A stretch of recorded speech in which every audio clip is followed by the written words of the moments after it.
What happens when a man at the top of his game decides his pregnant wife is dead weight? Ethan Sterling, the tech genius behind the billion-dollar AI oracle, thought he had it all figured out. He'd trade in his quiet, unassuming wife for a younger model and a new life. He planned the perfect, silent divorce designed to leave her with crumbs while he kept the empire. But he made one fatal miscalculation. He thought the empire was his. He never realized the woman sleeping next to him wasn't just his wife. She was his architect, his ghost, and the silent queen who already held every key to the kingdom. This isn't a story about a divorce. It's about a reckoning. Ethan Sterling looked at his wife Eleanor across the vast expanse of their minimalist dining table and felt a profound sense of boredom. The table, a single slab of polished Italian marble that had cost more than a mid-range sedan, felt like a metaphor for their marriage, cold, expansive, and mostly empty. Eleanor was meticulously arranging a bouquet of white lilies in a crystal vase. Her movements were precise, quiet, and utterly predictable. She was pregnant, a fact that should have filled him with joy, but instead felt like an anchor. At 35, Eleanor still had the quiet beauty that had first drawn him to her. A gentle face, intelligent grey eyes, and a calm demeanor that had once been a soothing balm to his chaotic ambition. Now it just felt bland. She was a comfortable armchair in a life where he now craved a throne. "The board meeting went well," he announced, breaking the silence. He didn't look up from his phone, where he was scrolling through market analytics. Oracle, his AI-driven predictive software company, had just closed another record-breaking quarter. "That's wonderful, Ethan," she replied, her voice soft. She turned, and the gentle swell of her stomach was visible beneath her cashmere sweater. "You must be pleased." Pleased was an understatement. He was electric. He was a god of the new digital age. And gods didn't stay tethered to mortals, especially not mortals who preferred arranging flowers to attending gala events and whose idea of a thrilling evening was reading historical biographies. His decision had been made weeks ago, solidified in the plush, champagne-scented apartment of Chloe Duvall. Chloe was 24, a model, with eyes the color of the Caribbean Sea and ambition that burned as brightly as his own. She was a supernova. Eleanor was a fading star. "I have a meeting with Julian Croft tomorrow." He said the words casual, but the name a carefully chosen weapon. Eleanor paused, her hand hovering over a lily. "The divorce attorney?" She didn't sound surprised, merely inquisitive, as if asking about the weather. Her lack of reaction irritated him. "The best," he corrected. "I want this to be amicable, Elle, civilized. There's no reason for things to get messy." She finally looked at him, her grey eyes unreadable.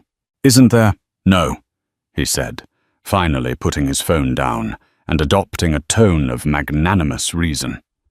"We've grown apart. It happens. I'll make sure you're taken care of course. A generous settlement.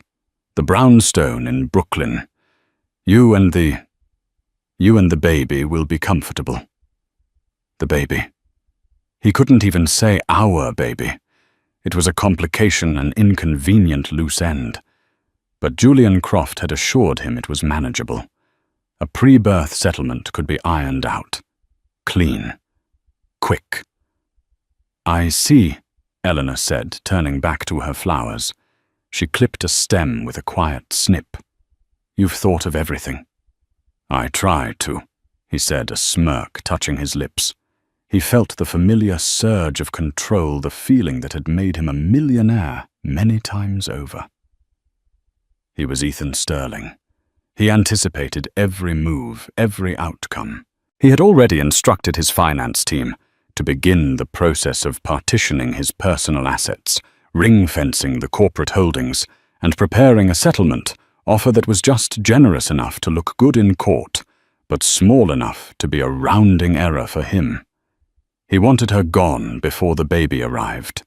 A clean break.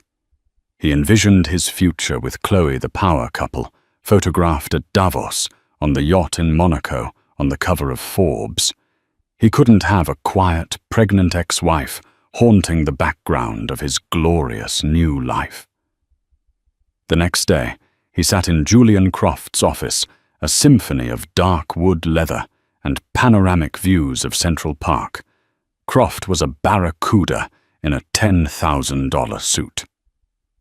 She was calm, Ethan reported, a little perplexed. Too calm. Croft chuckled, a dry, rustling sound. The calm before the storm, Mr. Sterling. It's a classic phase. Denial. She thinks you'll change your mind. Once she sees the paperwork, the reality will hit. She'll be emotional, irrational. That's when we apply pressure. We'll have this wrapped up in 90 days tops. And the assets, Ethan asked. Oracle is on the verge of a major government contract. The valuation could triple. I don't want her getting a cent of that. Everything is held in the Sterling Holdings LLC, which is nested within the Oracle Group's corporate structure, correct? Croft asked, reviewing his notes. Correct, Ethan confirmed. Ironclad. She was never involved in the business side. She wouldn't even know where to begin. He remembered the early days, Eleanor in their tiny apartment, poring over lines of code while he was out networking, charming investors. She'd been brilliant, he'd give her that. She wrote the foundational algorithm, the very core of Oracle's predictive power. But he was the one who had built the empire around it. He was the visionary. She was just the coder. He'd made sure every patent, every copyright was solely in his name. Then she has no claim on the company, Croft said with finality. We'll offer her a lump sum of, say, $5 million, plus the property. For a woman with no career about to have a child that's a lottery win. She'll take it. Ethan left the office feeling buoyant, powerful. The city spread out below him, his kingdom. He sent a text to Chloe. It's in motion. Pack for St. Bart's. He arrived home that evening to find Eleanor in her study. She was surrounded by books, not on history, but on corporate law and asset management. He felt a flicker of annoyance. Was she trying to educate herself? Cute. Ethan, she said, looking up, her face serene. Julian Croft's office called. They're sending a courier tomorrow. Good, he said, loosening his tie. It's for the best, Elle. Is it? She asked, her voice still impossibly soft. She closed the book in her lap. The title was obscured, but he could see it was thick, dense with text. You know, I was just remembering our first apartment. The one with the leaky faucet and the window that wouldn't close. I was writing the source code for Oracle, and you were designing the pitch decks. You told me we were a team, that we would build an empire together, brick by brick. He stiffened. And we did. And now you'll have a comfortable life because of it. Comfortable? She repeated the word as if tasting it. That's what you think this is about? A courier arrived the next morning with a thick envelope. Ethan had already left for the office. Eleanor signed for it, her hand steady. She placed it unopened on the marble dining table right next to the vase of now fully bloomed white lilies. She then made a call. Sarah, she said into the phone. He's made his move. It's time. The first inkling that the world was not spinning on the axis Ethan Sterling had designed came 3 days later. It was a Tuesday, and he was trying to execute a multi-million-dollar wire transfer to a new R&D subsidiary in Singapore. A tactical move to shift liquid assets before the divorce proceedings officially began. Access denied. The red letters flashed on his private banking portal. He frowned, re-entering his credentials. Access denied. Please contact your account administrator. He sighed in frustration and called his private banker at Morgan Stanley. David, it's Ethan Sterling. I'm having some trouble with a wire transfer. Looks like a security glitch. There was a pause on the other end, longer than usual. Mr. Sterling, David began, his voice strained and formal. I'm afraid it's not a glitch. A hold has been placed on all outgoing transfers over $50,000 from the primary holding accounts. Ethan's blood ran cold. A hold? By who I didn't authorize any hold. It was authorized by the account's primary trustee, sir. I am the primary trustee, Ethan snapped. Not according to our documentation, Mr. Sterling. The primary accounts for Sterling Holdings, LLC, and by extension, the Oracle Group were restructured 18 months ago.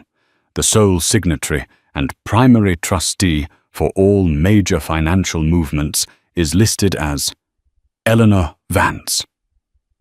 The name hit him like a physical blow. Vance, her maiden name. For a moment he couldn't process it. It had to be a mistake, a clerical error of colossal proportions. That's impossible, he said, his voice dangerously low. Run it again. Check the incorporation documents. We have, sir. Several times. The directive came this morning, authenticated with all the correct security protocols.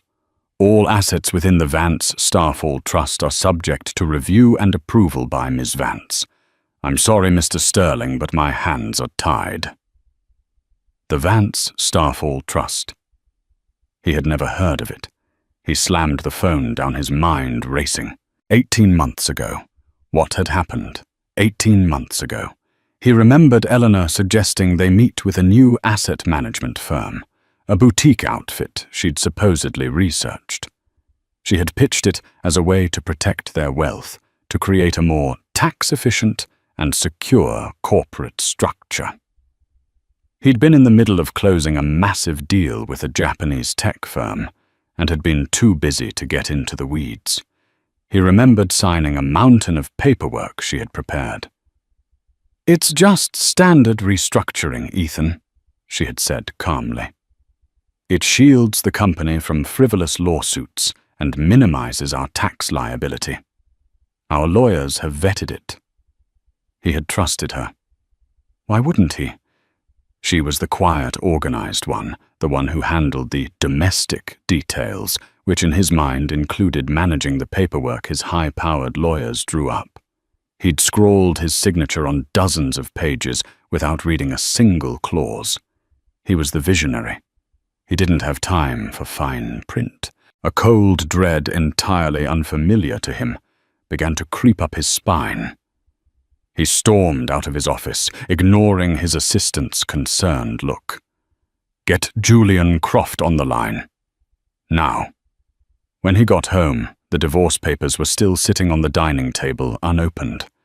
Eleanor was in the living room, curled on the sofa with a cup of tea reading. She looked up as he entered, her expression as placid as ever. "Did you have a good day, Ethan?" she asked. His rage, which had been simmering all the way from Midtown, finally boiled over. "What is the Vance Starfall Trust?" he demanded, his voice echoing in the cavernous room. She placed a bookmark in her novel and set it aside.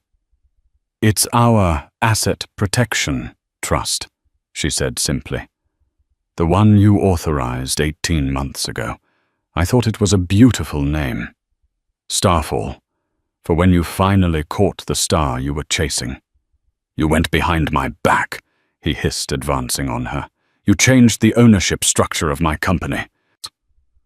"Our company," she corrected softly, her gaze unwavering. "And I didn't go behind your back. I put the paperwork directly in front of you. You signed every page. You were so busy planning the launch of Oracle 2.0, You said you didn't have time for the boring stuff and to just handle it. His own words thrown back in his face. He felt a vein throb in his temple. This is some kind of joke.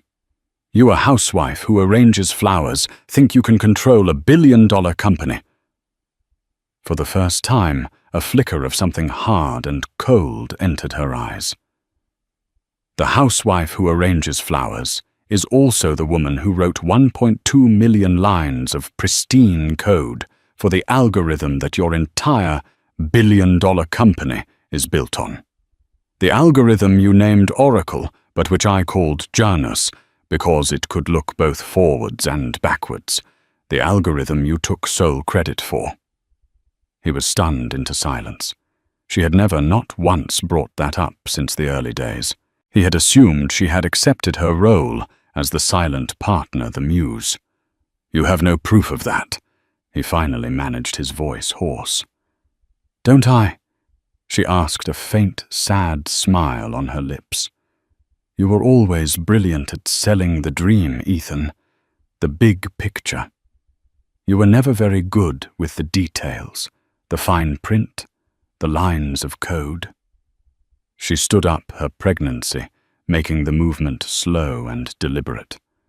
She walked over to the floor-to-ceiling window overlooking the city. You wanted a quiet, civilized divorce, and you'll get at one. But the terms will be mine, not yours. You tried to cut me out. You tried to cut your own child out. You don't get to do that. Julian Croft will tear this apart in court, he roared. He will bury you. I don't think he will, she said, turning to face him, her silhouette framed against the glittering skyline. He's an excellent divorce attorney, but this is no longer a divorce case. It's a corporate ownership dispute, and the lawyer you should be worried about is Sarah Hayes. The name meant nothing to him. Who the hell is Sarah Hayes? She was the senior partner at the firm that structured the trust for us, Eleanor said calmly. And as of this morning, she is my legal counsel. I suggest you have Mr. Croft give her a call. She's been expecting it. Ethan stood frozen in the middle of his opulent living room, a king in a castle whose keys had just been stolen from his pocket. The woman he had dismissed as a simple, boring fixture in his life was now standing before him as a formidable, unknown enemy. The game had changed, and he hadn't even known he was playing. The emergency meeting in Julian Croft's office was a stark contrast to their first confident encounter. The air was thick with tension. Ethan paced the floor like a Swede predator, his tailored suit feeling more like a straitjacket. Croft sat behind his desk, his face grim, a thick file folder open before him. It's a fortress, Ethan Croft said, his usual swagger completely gone. I've had my top corporate guys looking at this all morning. The Vance Starfall Trust is a masterpiece of legal engineering. It's an irrevocable trust domiciled in Delaware with interlocking charters for every LLC and subsidiary you own. When you signed those papers, you didn't just authorize a restructuring. You performed a complete asset transfer. So reverse it. Ethan slammed his hand on the polished desk. I signed it under false pretenses. Did you? Croft countered, raising an eyebrow. Eleanor will argue she presented it to you as an asset protection strategy, which it is. She will produce emails where you told her to handle the boring stuff. She will show that you, a CEO of a major tech corporation, signed a legal document of your own free will. A judge will ask why a man of your business acumen didn't bother to read what he was signing. Stupidity is not a valid legal argument for nullification. Ethan felt the walls closing in. What does it mean? In plain English. It means, Croft said, leaning forward, that the trust owns Oracle Group, not you. The trust owns the real estate, the stock portfolio, the art collection, everything. You are listed as a beneficiary entitled to a reasonable annual stipend for living expenses as determined by the trustee. But you have no control. You can't sell, you can't transfer, you can't leverage. You're a king with no power." "And the trustee?" Ethan asked, though he already knew the answer. "Eleanor Vance, the sole unremovable trustee," Croft confirmed.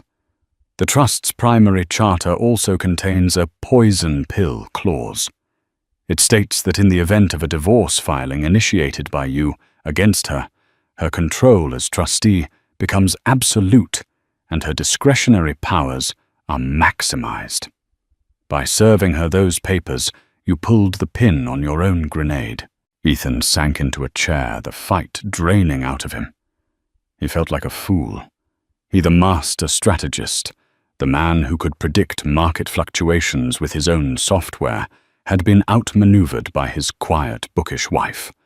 The meeting with Eleanor's lawyer, Sarah Hayes, took place a week later. They met in a neutral conference room downtown. Sarah Hayes was the opposite of Julian Croft. She wasn't flashy. She wore a simple, dark grey suit. Her hair was pulled back in a neat bun, and she spoke in calm, measured tones that held the unwavering certainty of a surgeon. Eleanor was there, a silent presence at her side. She looked serene, her hands resting on her pregnant belly. "Mr. Sterling," Sarah began after the initial tense pleasantries, "we are here to discuss the terms of the separation. Ms. Vance is prepared to be reasonable." "Reasonable?" Croft scoffed. "She's seized control of his entire life's work." Sarah Hayes didn't flinch. A life's work that was built on a foundation she created. "We have here," she slid a thin file across the table, time-stamped server logs from 2018. They show the initial coding and upload of the core Janus algorithm to your private server. The IP address traces back to the apartment you shared, and the logs show the work was done during hours you were verifiably at networking events and investor meetings. The digital signature on the original code is E. Vance. Ethan stared at the file. It was a ghost from the past he had thought long buried. "Furthermore," Sarah continued, her voice cutting through the silence, "Ms. Vance doesn't wish to destroy Oracle. On the contrary, she wants it to thrive, for the sake of her child's future legacy." "What does she want?" Ethan finally ground out. "The terms are simple," Sarah said. "First, the divorce will proceed. Ms. Vance will not contest it. She agrees to full joint custody of the child with a detailed parenting plan to be established." This was a surprise. Ethan had expected her to use the child as a weapon. "Second," Sarah went on, "you will step down as CEO of Oracle Group." "Absolutely not," Ethan exploded, rising from his chair. "You will transition to a role as Chief Innovation Officer," Sarah said, ignoring his outburst. "You will continue to guide the company's technological direction, which is your strength. You will, however, have no executive or financial authority. The board will appoint a new CEO based on the trustee's recommendation. We are suggesting Marcus Thorne." Marcus Thorne was his COO, a capable, steady hand who had been with the company for years. He was also loyal to Ethan. Or so Ethan thought. "Third," Sarah said, her eyes locking onto Ethan's, "you will issue a public statement. In it, you will acknowledge Eleanor Vance as the co-creator of the foundational Oracle algorithm. You will correct the record that has for so long erased her contribution. She doesn't want money for it. She wants the truth."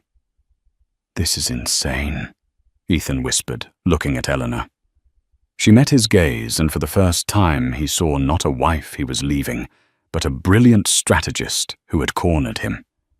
This wasn't about revenge in the way he understood it, screaming matches and financial warfare. This was a quiet, elegant checkmate. She wasn't just taking his money. She was taking his narrative, the very story of himself he had sold to the world. "And if I refuse?" Ethan challenged.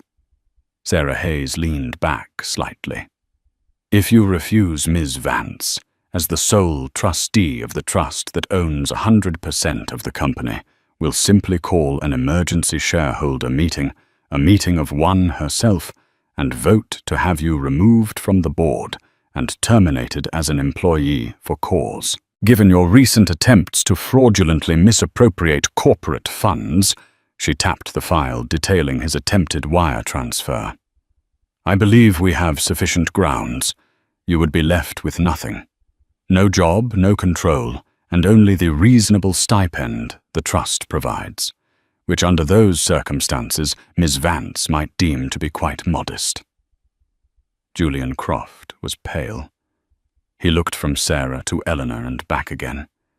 He was a shark in a tank with a great white. "Think it over, Mr. Sterling," Sarah concluded, standing up. "You tried to erase your wife and child from your life and your legacy. This is your chance to keep a place in both. You have 48 hours to accept the terms."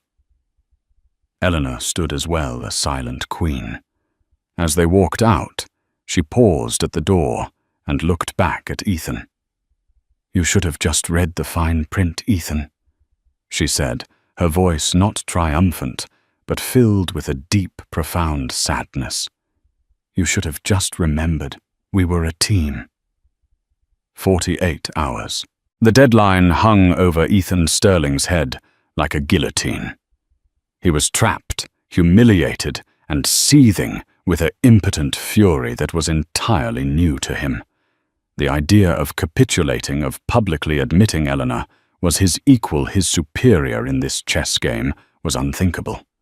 It would shatter the myth of the lone genius he had so carefully constructed. "We fight," he snarled at Julian Croft over the phone. "Drag this through the courts for years. File injunctions, accuse her of coercion, of undue influence. I was in a vulnerable state, overworked, stressed. Ethan, listen to me." Croft's voice was strained. "My corporate guys are telling me your position is untenable. The trust is unassailable. If we fight, we lose. And when we lose, you'll have nothing left. No company, no reputation. Sarah Hayes is not a litigator. She's a killer. She doesn't make threats. She can't back up." But Ethan wouldn't listen to reason. He was a cornered animal, and cornered animals don't negotiate. They lash out. He couldn't attack her legally or financially, so he decided to attack her personally. He would destroy her reputation, shatter her calm demeanor, and force her to the negotiating table on her knees. He called Chloe. "I need you," he said, his voice urgent. "I need you to be seen with me. Everywhere. We're going public." Chloe, who had been waiting impatiently for her glamorous new life to begin, was ecstatic. Within hours, paparazzi magically caught them having an intimate lunch at a chic restaurant. The next day, they were spotted shopping for jewelry at Tiffany's. The message was clear: Ethan Sterling had moved on. The narrative he began to leak through his PR team was subtle at first, then increasingly vicious. Eleanor was unstable. Her pregnancy had made her erratic, and she was trying to exploit a difficult situation. But the masterstroke, the move he believed would break her completely, was far more cruel. He had Julian Croft file a new motion in court. It was a brutal public document.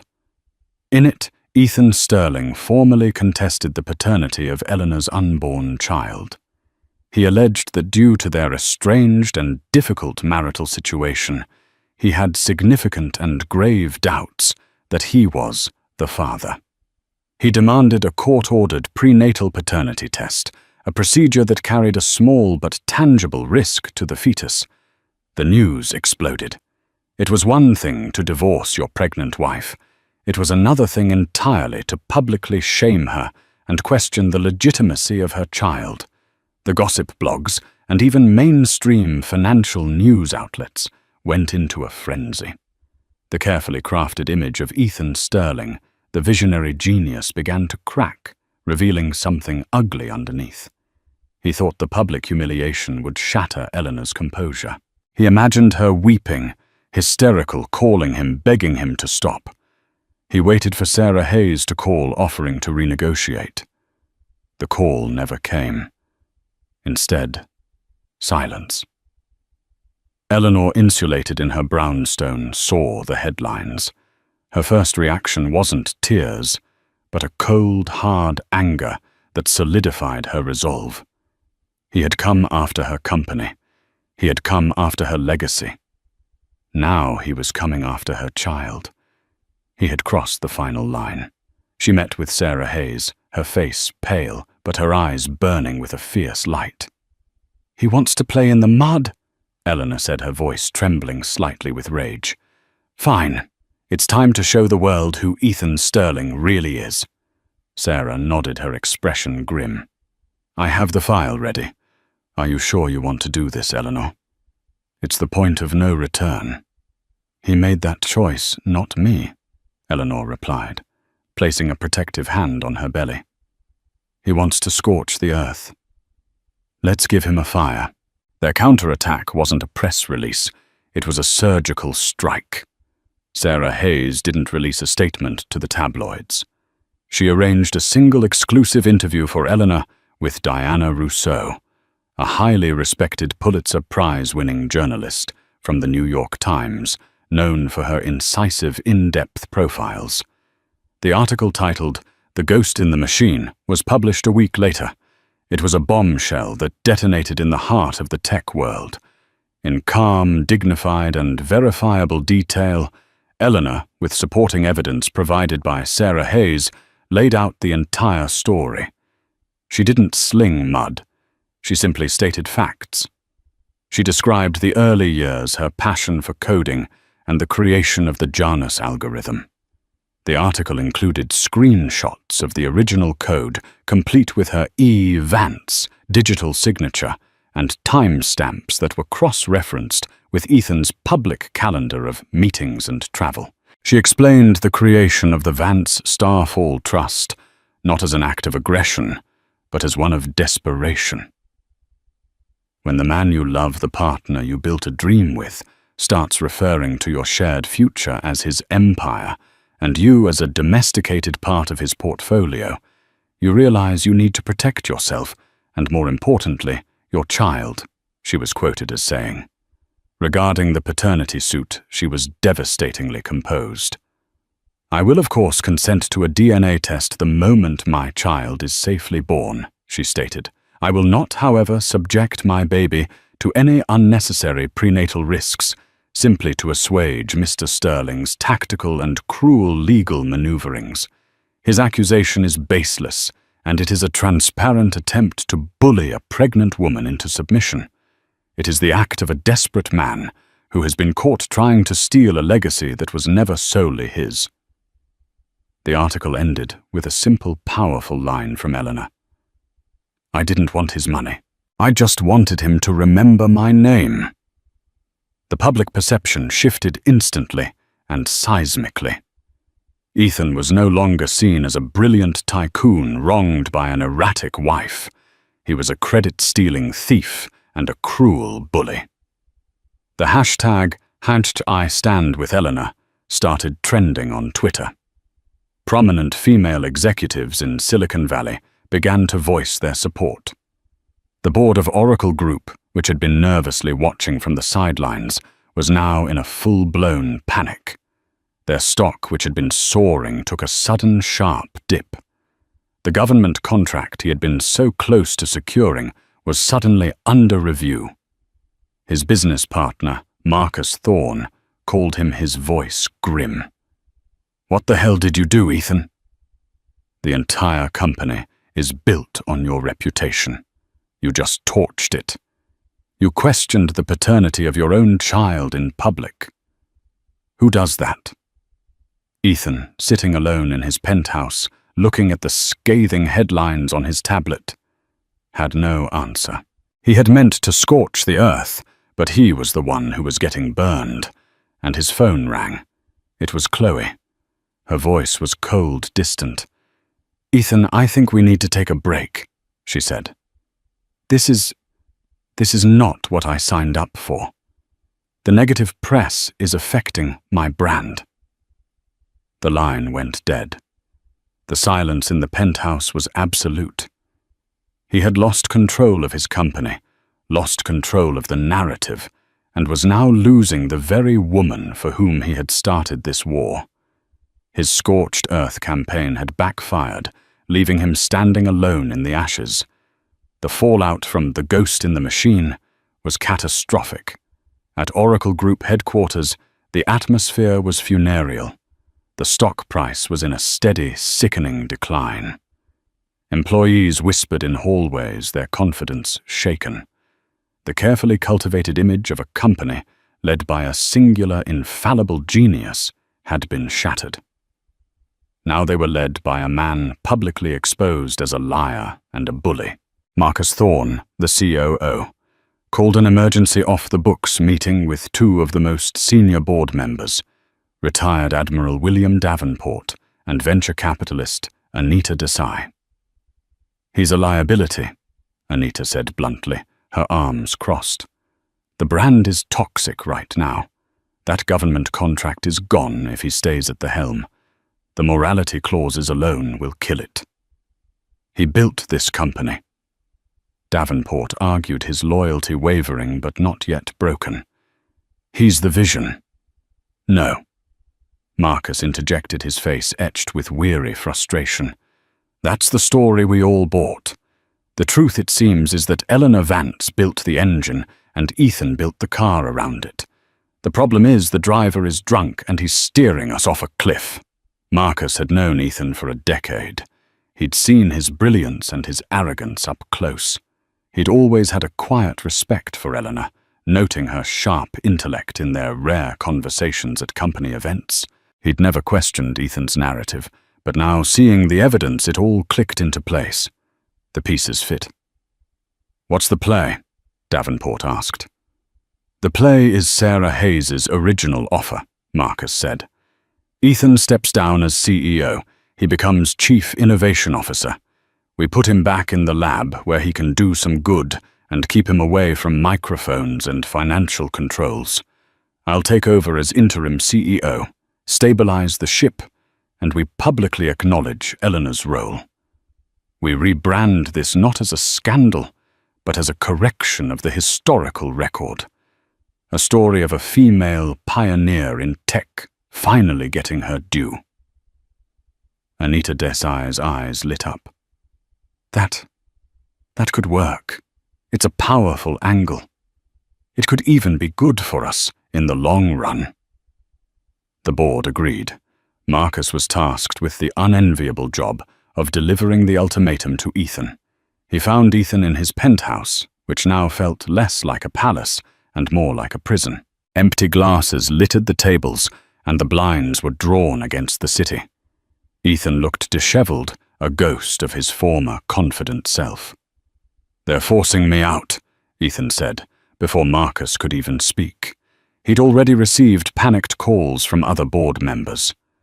"They're saving the company, Ethan," Marcus said gently. "You went too far. The paternity suit. It was unforgivable. She left me no choice," Ethan yelled, his voice cracking. "She cornered me." "She gave you a choice," Marcus countered. "She offered you a dignified role, a way to keep your place in the company you love. You chose to try and destroy her instead. This is the consequence. Take the deal. It's the only one you're going to get." Desperate, and seeing his last pillar of support crumble, Ethan finally bitterly agreed. The next days were a blur of legal formalities. He signed the papers, his hand shaking with rage. He agreed to step down. He agreed to the public statement. The war, he thought, was over. He had lost. But the story had one more twist, one that neither Ethan nor Eleanor could have predicted. It came from the one person everyone had underestimated, Chloe Duvall.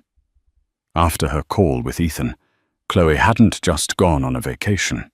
She'd made a call of her own.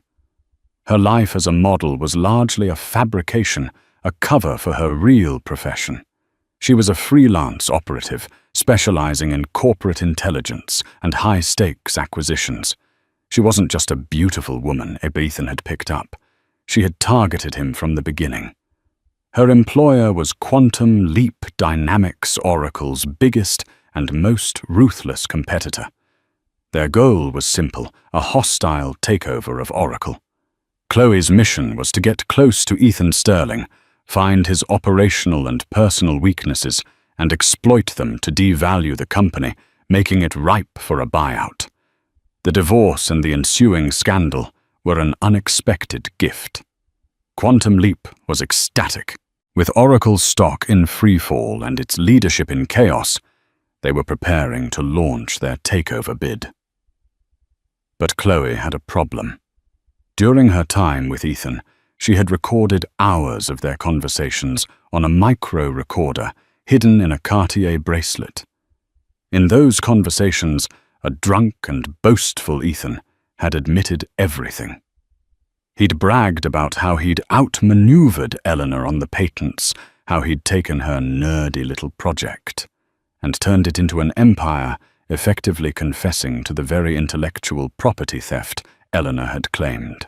This evidence was her golden ticket, meant to be the final blow used by Quantum Leap in their takeover. But something had shifted for Chloe.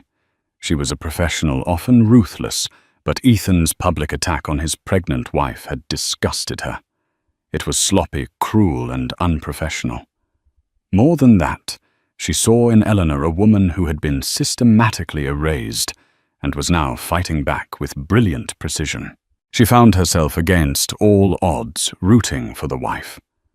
Quantum Leap's plan was to buy Oracle. For pennies on the dollar, gut it, steal the core technology, and fire most of the employees. Chloe knew this. She also knew that Eleanor and her new CEO, Marcus Thorne, would likely save the company and make it thrive. She made a decision that was completely off mission. She contacted Sarah Hayes. "My name is Chloe Duvall," she said when they met in a discreet coffee shop. "I know you have no reason to trust me, but I have something that belongs to you, or rather, to your client." She slid a small USB drive across the table. "These are audio recordings of Ethan Sterling. He confesses in his own words to taking credit for Eleanor's algorithm. He details the entire thing. It's enough to not only win any lingering court battle, but to put the nail in the coffin of his reputation forever." Sarah was stunned. "Why are you giving this to me? What do you want?" "My employers at Quantum Leap Dynamics are planning a hostile takeover of Oracle next week, timed to take advantage of the chaos," Chloe explained. "This evidence was supposed to be their ace in the hole, the final blow to crater the stock. I find their plan distasteful, and your client's strategy impressive." She took a sip of her espresso. "I want two things: $1 million wired to an offshore account, and complete immunity from any legal action. In exchange, I give you the recordings, and I tell you Quantum Leap's entire takeover strategy down to the date, time, and the shell corporations they're using to accumulate stock." Sarah Hayes stared at the USB drive. It was a weapon of immense power. It could either be used to completely annihilate Ethan Sterling, or to do something much more interesting. It could be used to save the company he built, and his legacy, even from himself. She looked at Chloe. "I'll have to discuss this with my client, but I think we can make a deal." Chloe was an opportunist, a mercenary.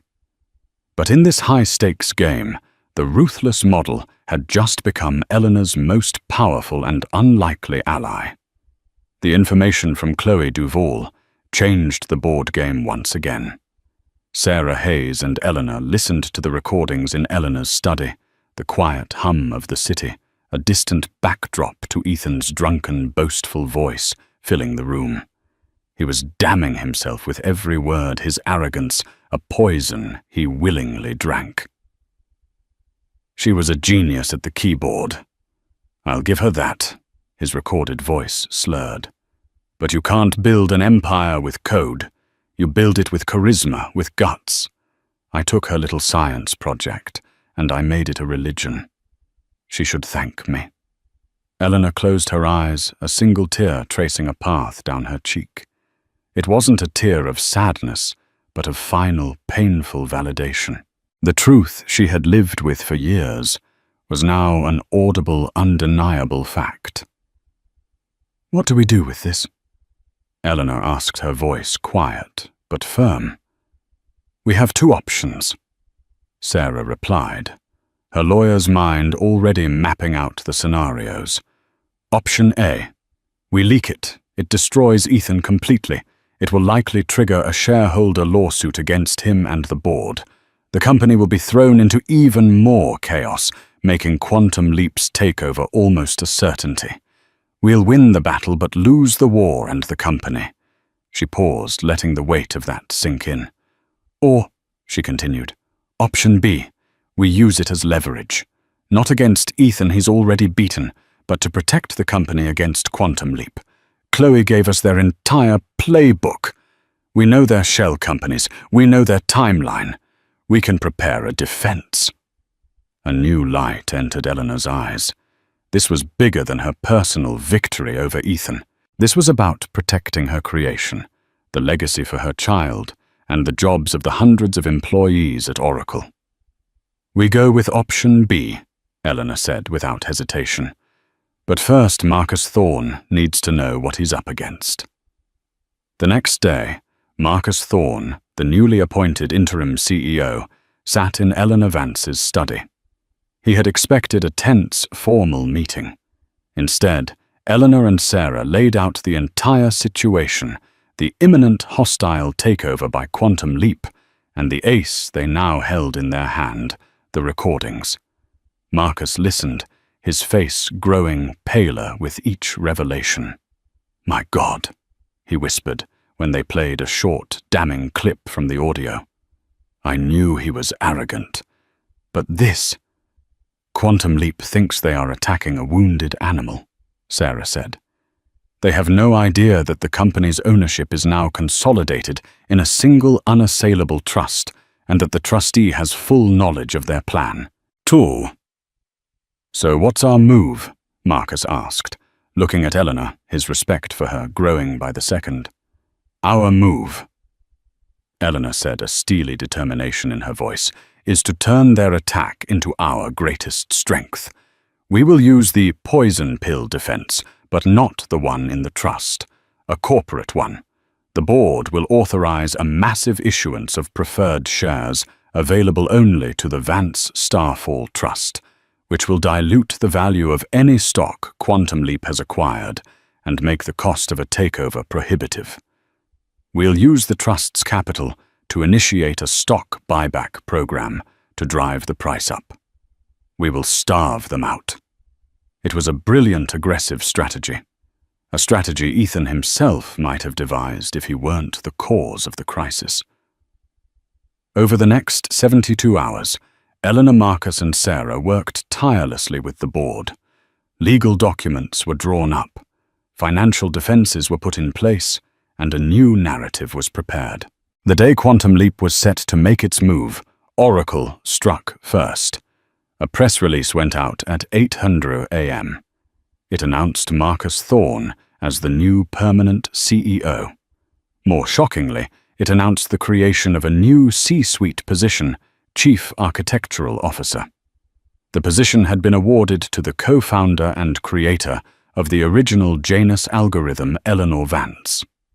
It stated she would be taking an active role in the company's long-term strategy after her maternity leave.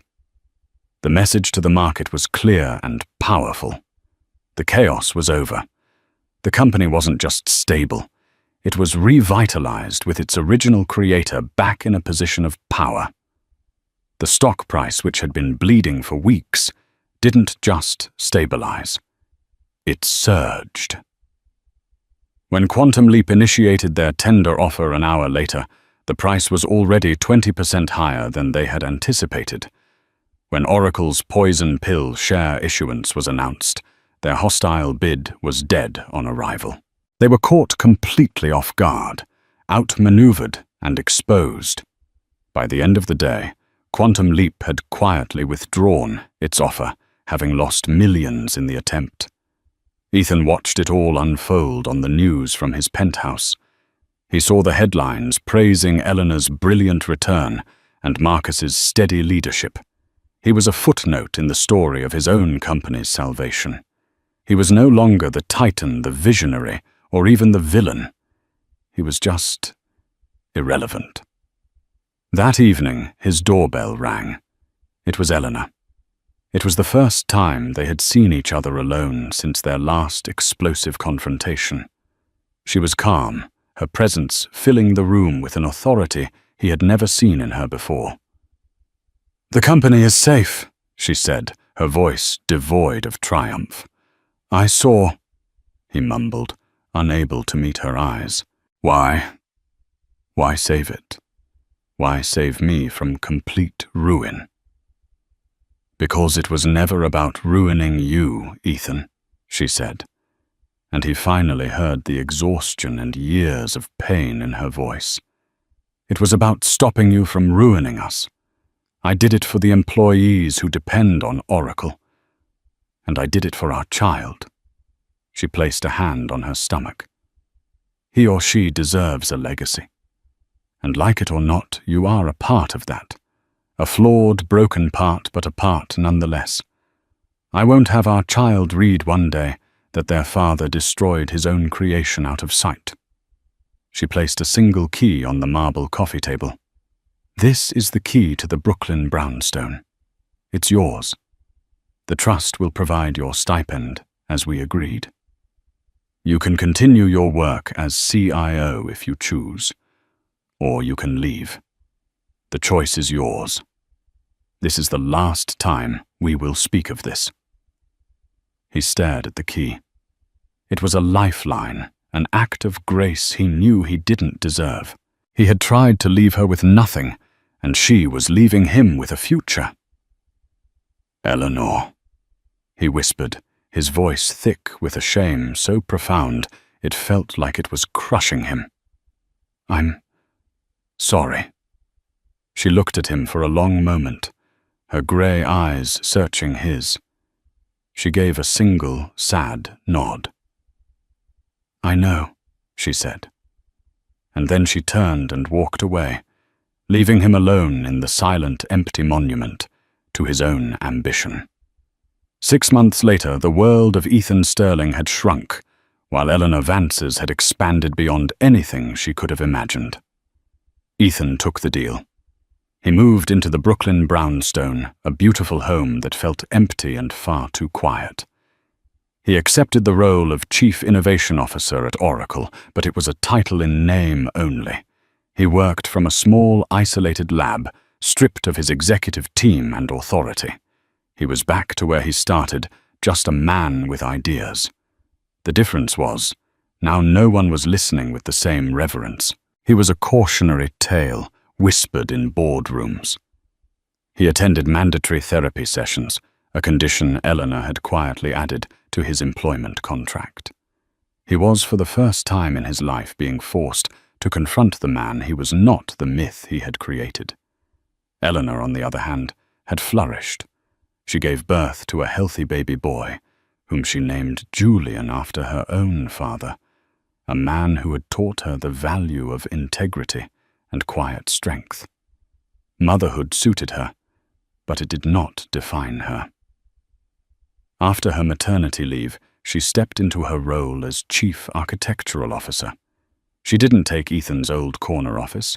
Instead, she chose a more modest one next to the core development team. She was not a remote, imposing figure, but a collaborative leader. Her deep, intimate knowledge of the Janus algorithm allowed her to unlock potentials within the software that Ethan's sales-focused approach had ignored. Under the joint leadership of Marcus's steady business acumen and Eleanor's visionary, technical guidance, Oracle not only recovered, but began to innovate at a pace it hadn't seen in years.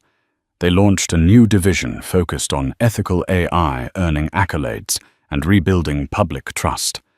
The stock price reached an all-time high. Eleanor Vance, once the ghost in the machine, was now on the cover of Wired magazine, hailed as the quiet architect of the future.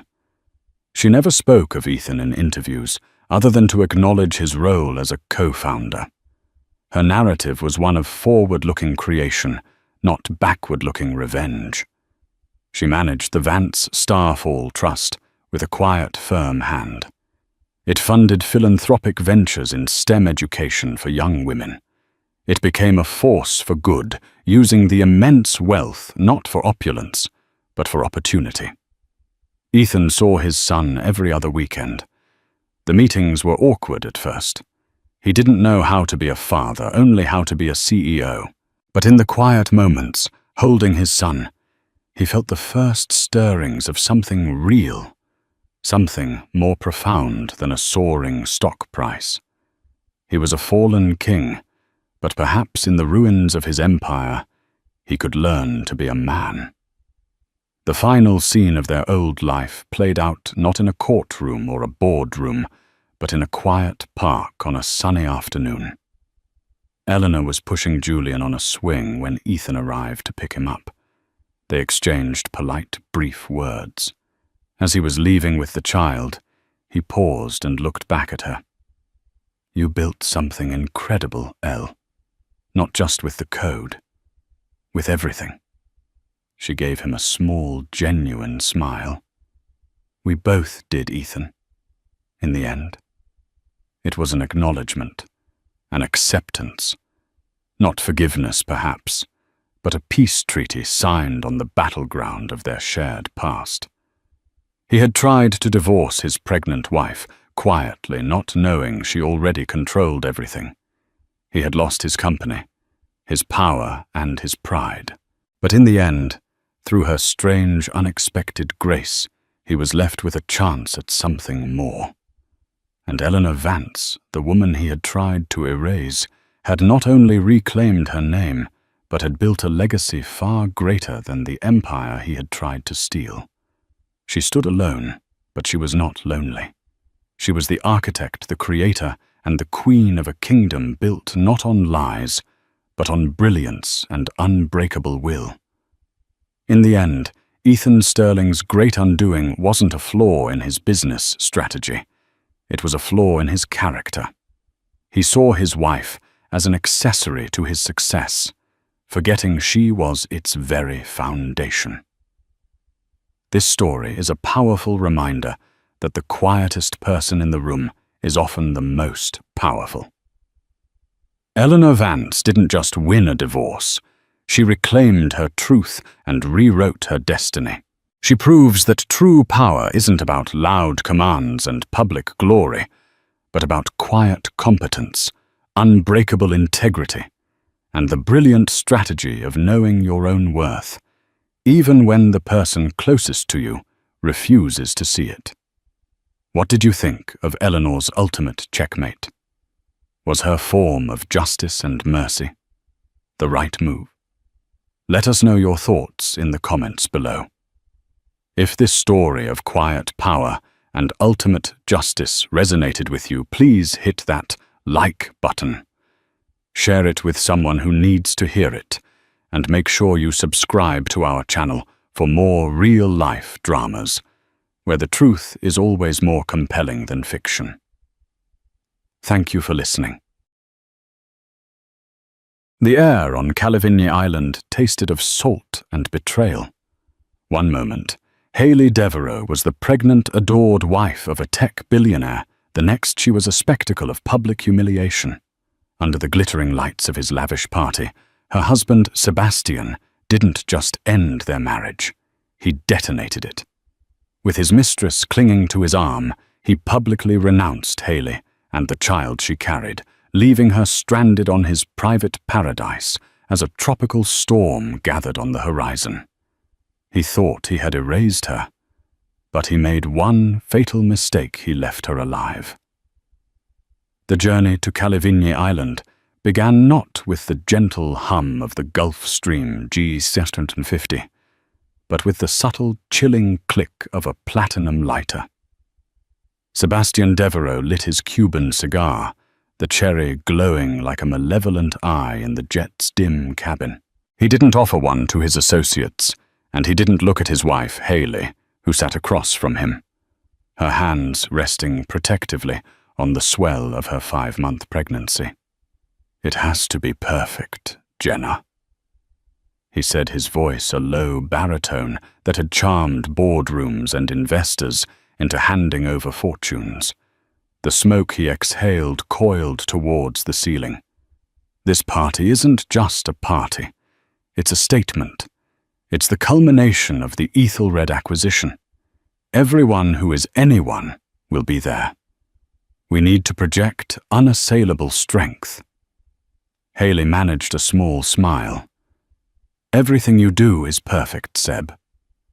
It was the answer he expected, the one she had learned to give. Their life was a meticulously curated exhibition of success, and she was its most beautiful, most serene installation. They had met 3 years prior at a Sotheby's auction. She was a junior art consultant advising a client on a minor Degas sculpture. He wasn't bidding. He was buying the auction house. He'd been captivated by her quiet intelligence and the way she spoke about art with a passion that felt alien in his world of algorithms and market capitalizations. For Hayley, a woman raised by a university professor and a librarian in a quiet corner of Connecticut, Sebastian was a force of nature. His ambition was a gravitational pull she couldn't resist.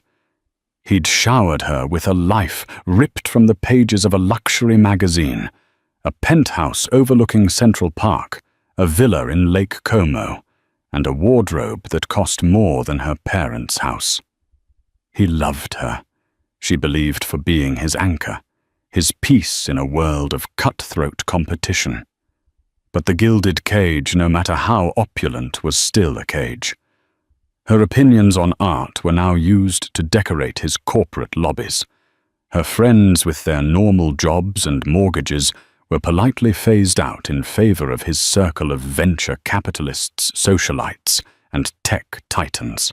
He had even chosen the dress she was to wear tonight, a flowing seafoam green gown by a designer she'd never heard of. One that was meant to showcase her pregnancy in the most elegant, non-threatening way possible. "The Beaumonts are arriving just after us." Sebastian continued scrolling through his phone, his thumb moving with ruthless efficiency. "Blake Beaumont is a potential board member for the new conglomerate. His wife, Victoria. She can be a bit much, but she's influential. Be charming to her." Hayley's smile tightened. Victoria Beaumont, a woman sculpted from marble and disdain, who looked at Hayley as if she were a charming but ultimately temporary pet. Victoria was from Sebastian's world, old money, predatory ambition, and a shared history that was often hinted at but never clarified. The jet began its descent, breaking through a layer of pillowy clouds to reveal a turquoise expanse dotted with emerald islands. In the center, like a jewel, was Calivigny. It was Sebastian's ultimate status symbol, an 80-acre private island in the Grenadines that he'd purchased for an obscene sum. He'd spent 2 years and $100 million transforming it into his personal fiefdom, a paradise of Balinese-style villas, private beaches, and manicured jungle paths. As the plane touched down on the private airstrip, the cabin door opened to a wall of humid, fragrant air. A fleet of custom golf carts waited to whisk them to the main residence, a sprawling architectural masterpiece named The Overlook. Staff in crisp white uniforms lined the path, their heads bowed. It was a royal welcome. "Remember, Jenna?" Sebastian murmured, his hand on the small of her back, his touch feeling more like a positioning than a caress. Flawless. Tonight we are untouchable." She nodded the baby inside her, giving a gentle kick a secret reassurance. She walked beside her husband into the heart of the magnificent home. The sound of a string quartet already drifting from the grand terrace. Guests were beginning to arrive, their laughter mingling with the clinking of champagne flutes. Everything was bathed in the golden light of the setting sun. It was, by all accounts, perfect. But as a grey bank of clouds began to mass on the distant horizon, Haley felt a shiver of unease, a premonition as dark and foreboding as the coming storm. The perfect world Sebastian had built felt impossibly fragile, like a house of cards waiting for a single, malicious puff of wind. She was about to find out that the wind was already in the room, and it was wearing Victoria Beaumont's smile. The party was an exercise in calculated excess.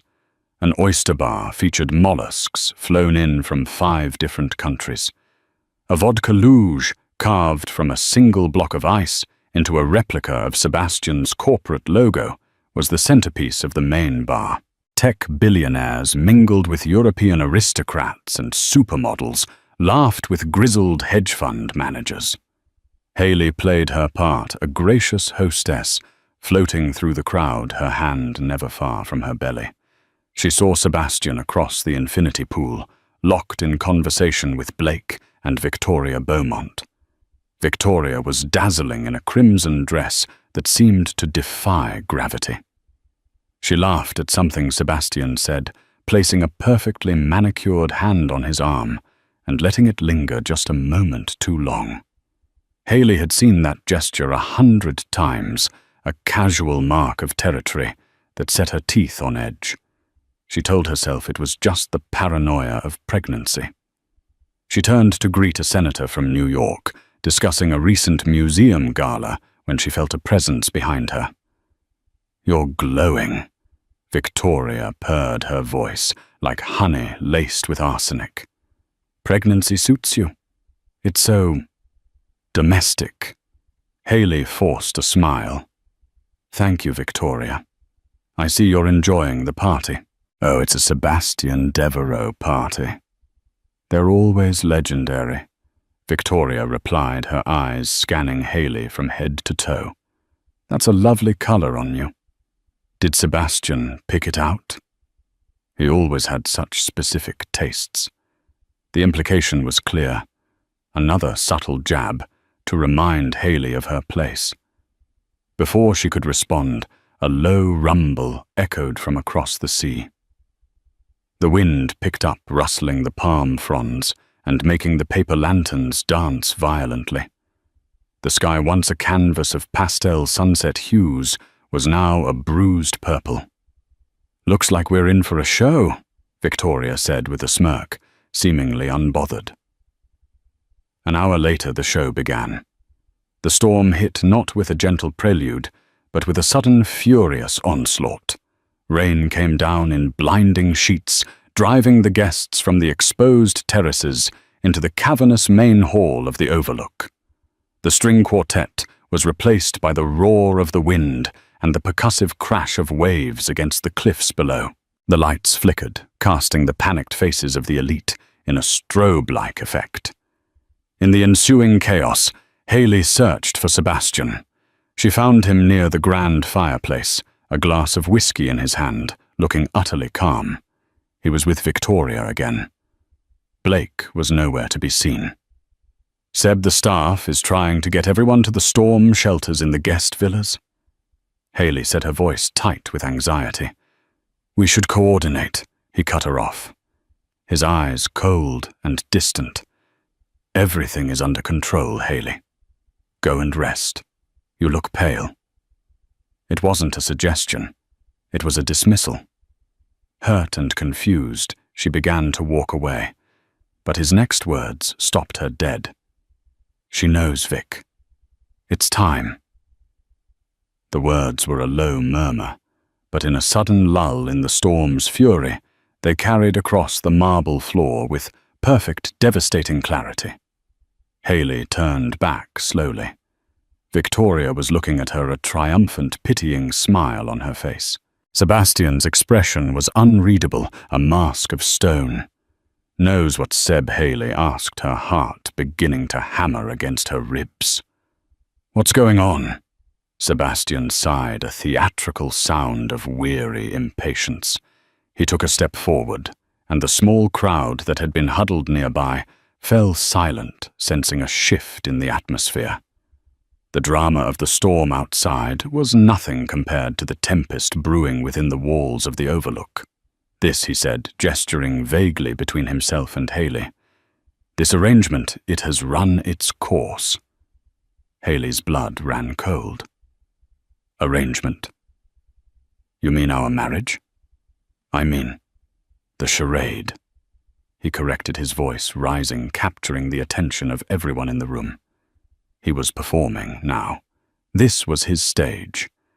I needed a certain image for the Ethelred deal. A stable, traditional man. You played that part beautifully, I'll admit. A collective gasp went through the audience of his peers. Whispers erupted like wildfire. Haley felt her face flush with heat, 100 pairs of eyes on her, dissecting her humiliation. "The deal is done." Sebastian continued, his voice devoid of any emotion.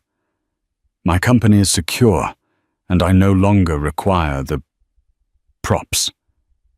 "Props." Her voice was a choked whisper. She looked down at her own hands, resting on the life inside her.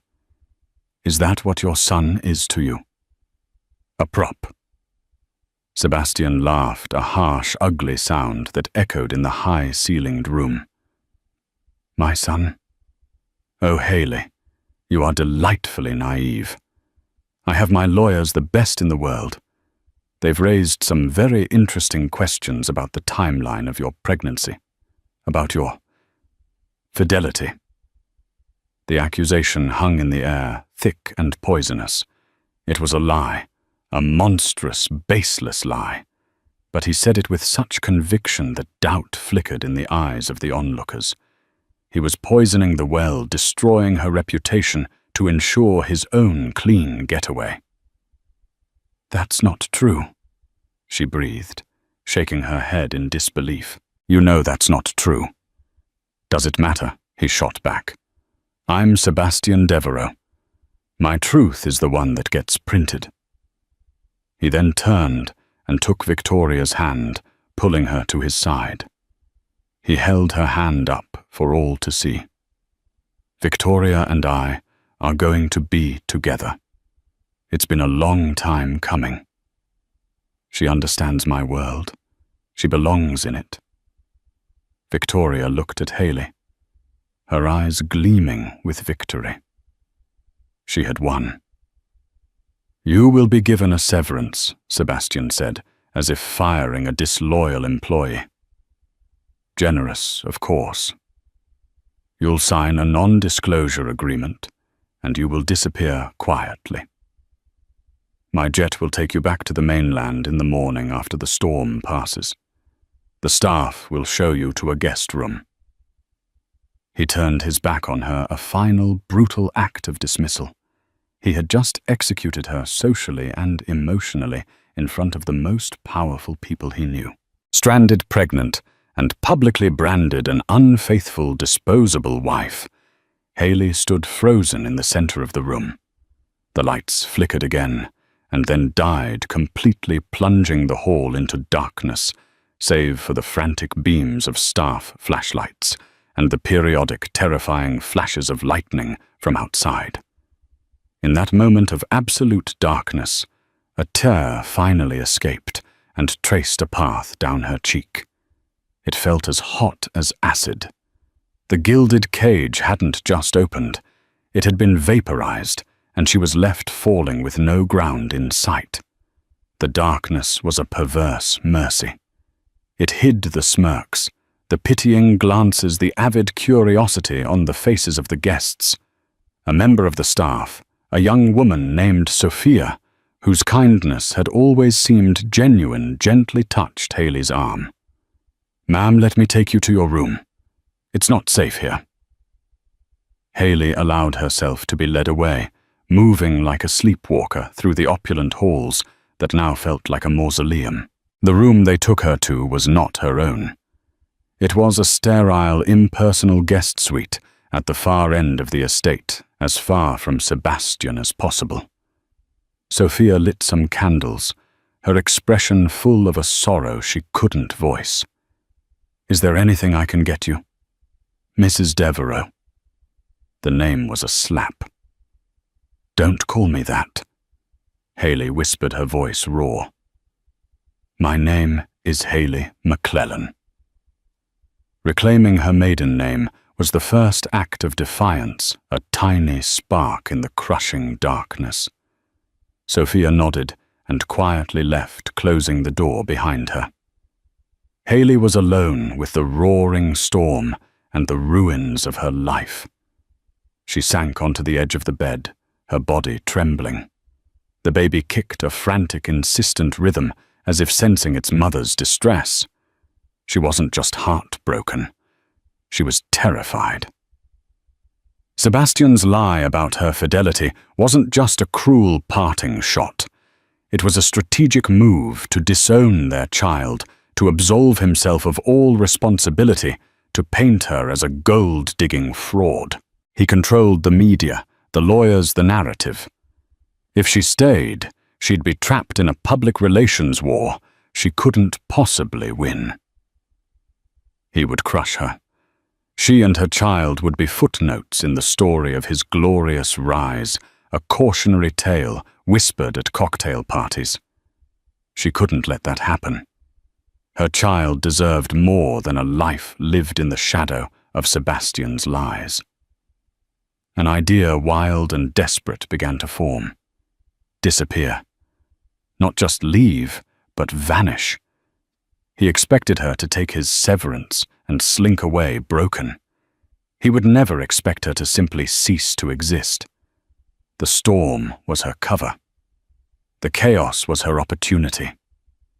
Driven by a surge of adrenaline-fueled clarity, Haley stood up.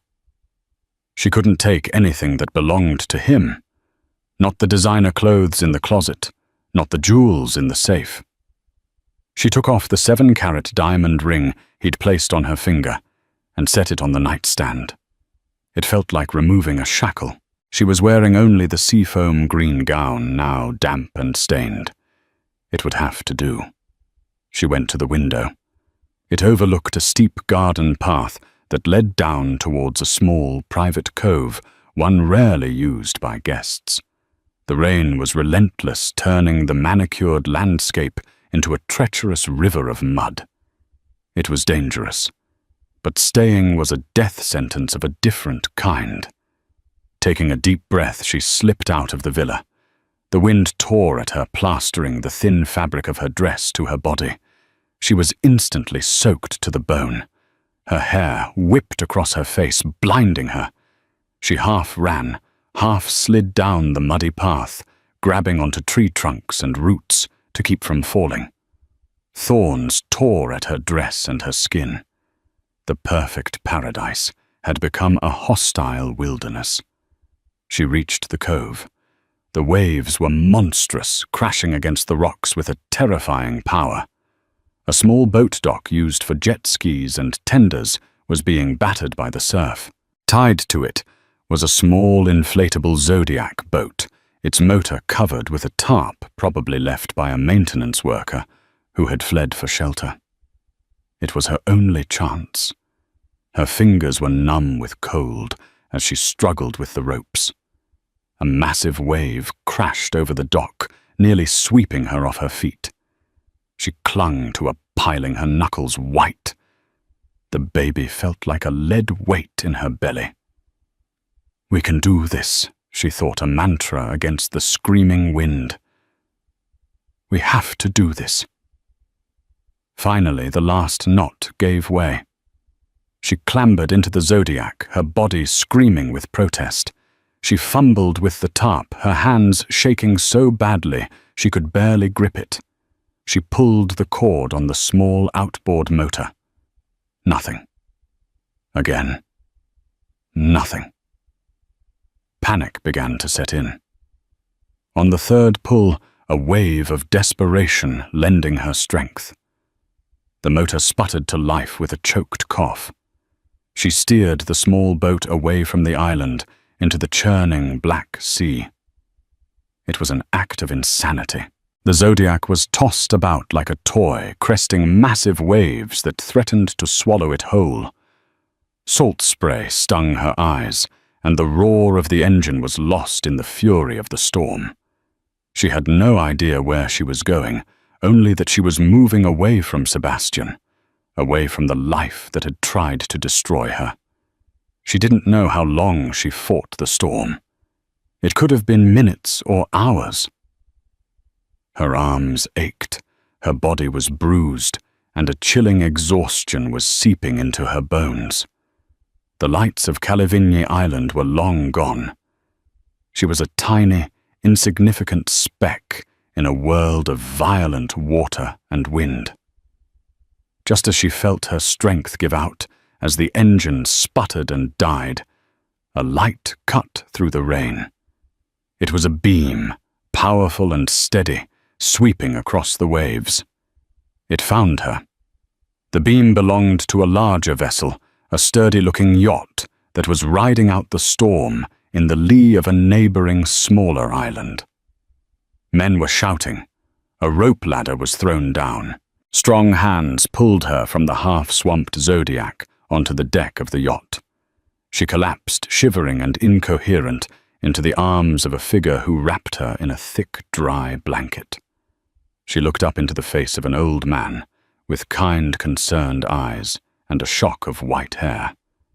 He was a guest from the party she vaguely recalled, an investor from a bygone era, one who had watched the evening's drama unfold with a quiet, thoughtful detachment. "You're safe now, my dear," he said, his voice a calm anchor in the chaos. "My name is Desmond Wallace, and I think it's fair to say your life has just taken a rather dramatic turn. Let's get you warm, and then we can decide what comes next." As she slipped into an exhausted unconsciousness, Hayley McClellan knew one thing for certain. Her old life was over, drowned in the storm. A new one, terrifying and unknown, had just begun. The next 5 years were a lifetime. Hayley awoke on Desmond Wallace's yacht, the Wanderer. Not as a victim, but as a blank slate. The storm had passed, leaving behind a sky of impossible blue and a sea as calm as glass. Calivigny Island was a distant smudge on the horizon, a place she vowed never to see again, not as she was. Desmond Wallace was more than just a kind stranger. He was a legend in the world of old money and discreet power. A self-made shipping magnate who had cashed out decades ago, he had watched men like Sebastian Devereux, arrogant, flashy, and ultimately hollow, rise and fall like the tides. He had seen the cruelty at the party, and in Hayley he saw not a broken woman, but a core of tempered steel she didn't yet know she possessed. He made a grave error, Hayley Desmond told her over a cup of tea in his yacht's study. A room panelled in rich mahogany and lined with books. He underestimated you. Men like Devereux always do. They see a beautiful wife, not a brilliant partner. Their ego is their Achilles' heel. He offered her a choice. He could arrange for her to be safely and anonymously returned to the United States with a small trust fund to start over. Or she could stay with him, learn from him, and forge a new identity, a new life on her own terms. Revenge is a fool's game, he said, his gaze steady. But justice is the business of building a better future on the wreckage of the past. He tried to erase you. The greatest justice it is not to haunt him, but to become someone he could never imagine. Hayley chose the latter. Her son was born 3 months later in a private clinic in Geneva, Switzerland. She named him Leo for the lion-hearted courage he had given her. Holding him for the first time, she knew she wasn't just fighting for herself anymore.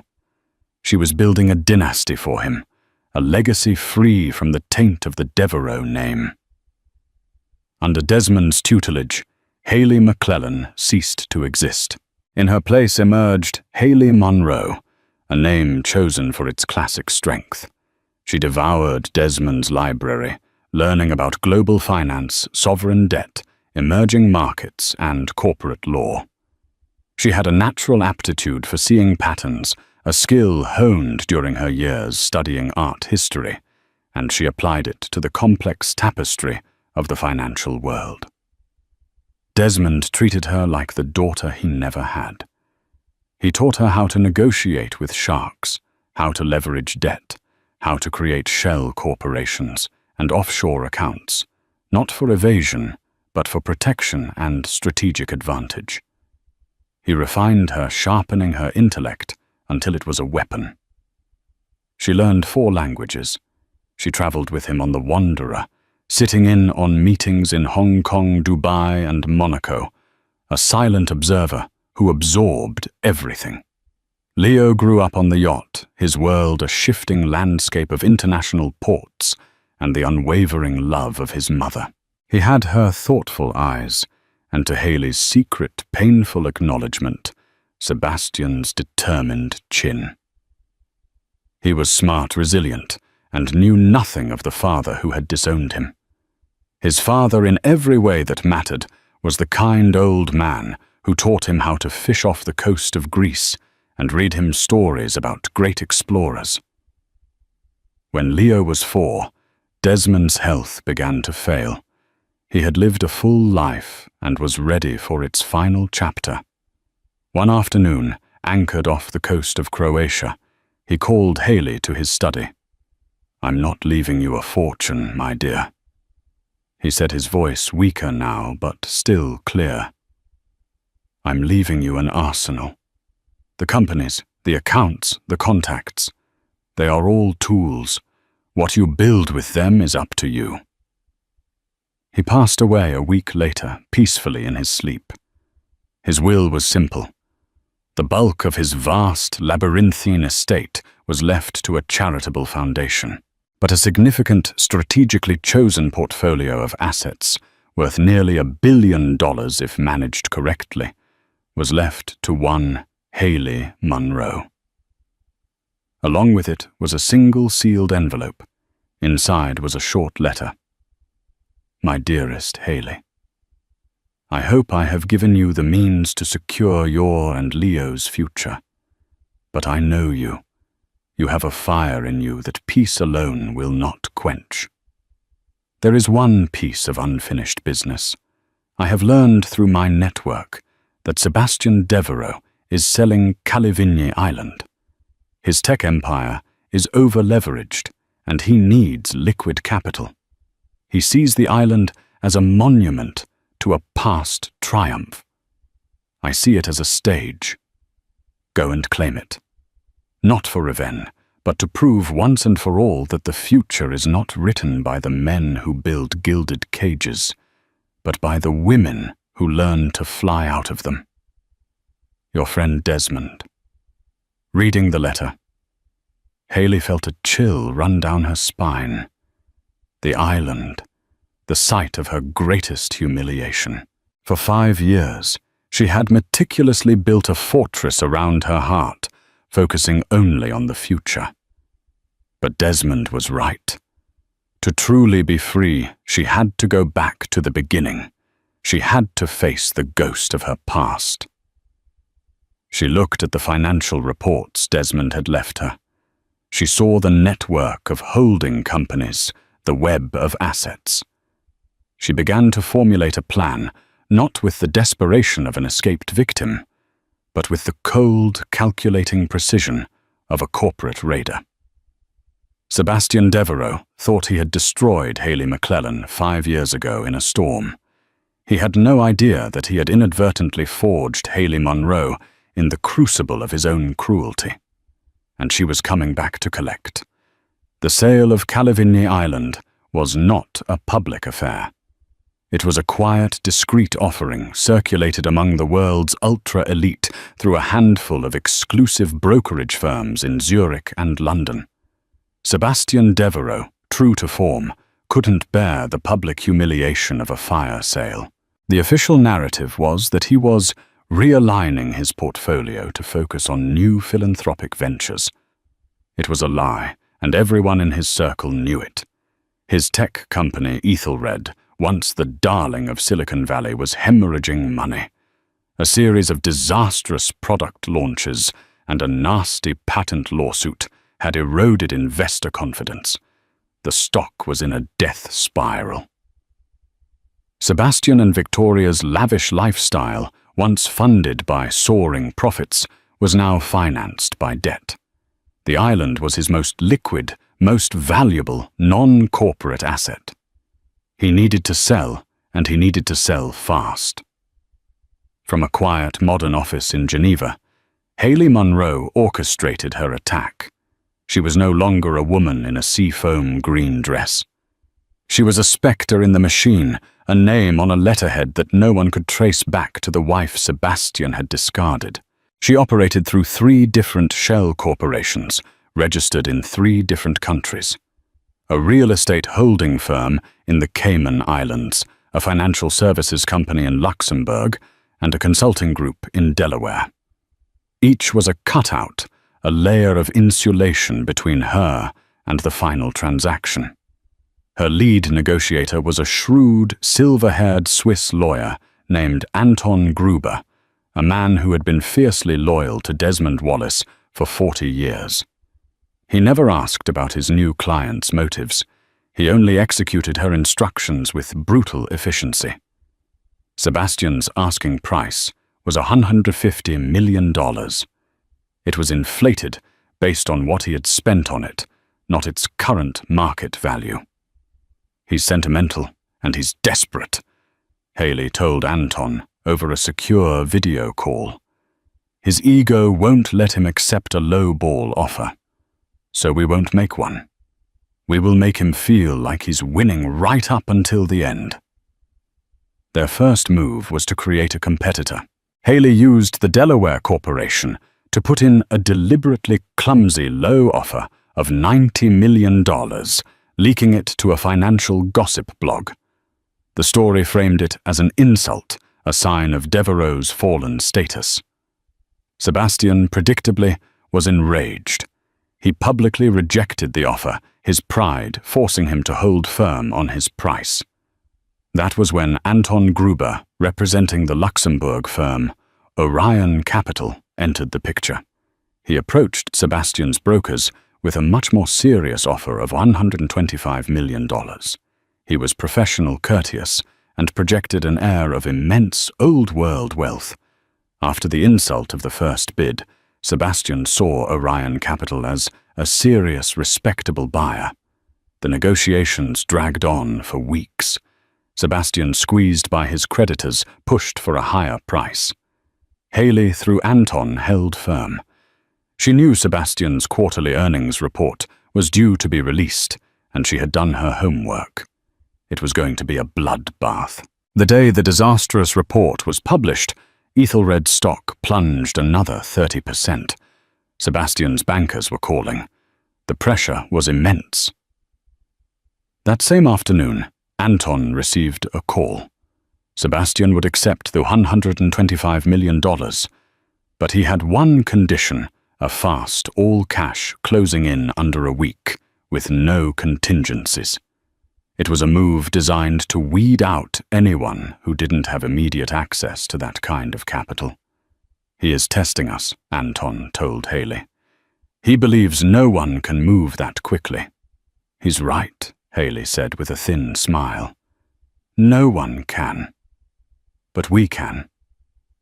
She initiated a complex series of wire transfers, moving funds from various accounts Desmond had left, her routing them through the Cayman Islands holding company, and finally consolidating them in an escrow account managed by Orion Capital in Zurich. It was a symphony of international finance, conducted flawlessly. 5 days later, the deal was ready to close. The final contracts were to be signed. The buyer was listed as Kalivigny Holdings Limited, a subsidiary of Orion Capital. The signatory for the buyer was Anton Gruber. Haley's name was nowhere on the documents. From her office in Geneva, she watched a live feed from the closing room in Zurich. She saw Sebastian Devereux on the screen, looking older and more strained than she remembered. The easy arrogance was gone, replaced by a tense, brittle facade. Victoria was not with him. He signed the documents with a flourish of his pen, a man trying to pretend he was in control of a situation that had spiraled far beyond him. Once his signature was on the page, Anton signed for the buyer. A lawyer nodded. The deal was done. The island was hers. Haley felt no elation, no thrill of victory, just a profound quiet and deeply satisfying sense of completion. It was a transaction. A problem had been solved. A debt had been settled. She leaned back in her chair and looked out the window at Lake Geneva. The first phase of her plan was complete. Now it was time to prepare the stage. She picked up her phone and dialed her new estate manager, a woman hand-picked for her discretion and impeccable taste. "Good morning, Catherine Haley," said her voice, calm and steady. "We can now begin the renovations on the island. I have the guest list for the grand reopening party. I want the invitations sent out by the end of the week. Oh, and Catherine. The new owner wishes to remain anonymous for now. All correspondence should be from GM Enterprises." She hung up the phone. GM Haley Monroe, a name Sebastian Devereux would not recognize. But soon he would. He and everyone else who had watched her fall would be invited back to the scene of the crime. Only this time she wouldn't be the spectacle. She would be the architect. The invitation arrived in a world that had moved on. 5 years is an eternity in the sphere of the ultra-rich. Fortunes are made. Empires crumble. Alliances shift. For Sebastian and Victoria Devereux. The past 5 years had been a slow, grinding descent. The sale of the island had provided a temporary reprieve, but it was like using a teacup to bail out a sinking ship. Ethelred was a shadow of its former self, propped up by risky loans and the sheer force of Sebastian's denial. Their social standing, once unassailable, had become precarious. They were no longer the power couple everyone clamored to be near. They were the couple people whispered about their troubles a source of delicious gossip. Their marriage, born of ambition and betrayal, had curdled into a partnership of mutual resentment, held together only by a shared fear of losing their status. The invitation arrived on a Tuesday, delivered by a private courier. It was a heavy, cream-colored card, thick as a book cover, with minimalist, embossed gold lettering. There was no gaudy crest, no ostentatious design. Its power lay in its understated elegance. GM Enterprises cordially invites you to celebrate the reawakening of Kalivigny Island. A weekend of tranquility and new beginnings. The date was set for a month away. The details were sparse, promising private jet transport from select global capitals and an experience of unparalleled bespoke luxury. The host was identified only as the island's new anonymous owner. Victoria, her face a carefully maintained mask of cosmetic enhancements, turned the card over in her hands. GM Enterprises, who the hell is that? Must be some new Russian oligarch or a Saudi prince. Tacky to be so mysterious. Sebastian, however, felt a flicker of something else. Not excitement, but a gnawing curiosity mixed with the bitter tang of loss. "Everyone is talking about it," he said, scrolling through his phone. "The entire guest list from that night. They all got at one. It's a power play. The new owner is making a statement inviting the old king's court to see the new regime." "So we're not going," Victoria stated flatly. The island held nothing but sour memories for her, now a monument to a victory that had ultimately felt hollow. "We have to go," Sebastian countered, his voice sharp. "Not going would be an admission of defeat.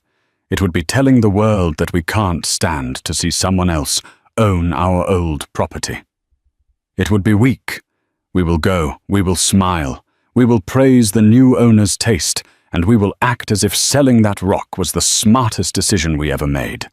We have to maintain appearances, Victoria. It's all we have left."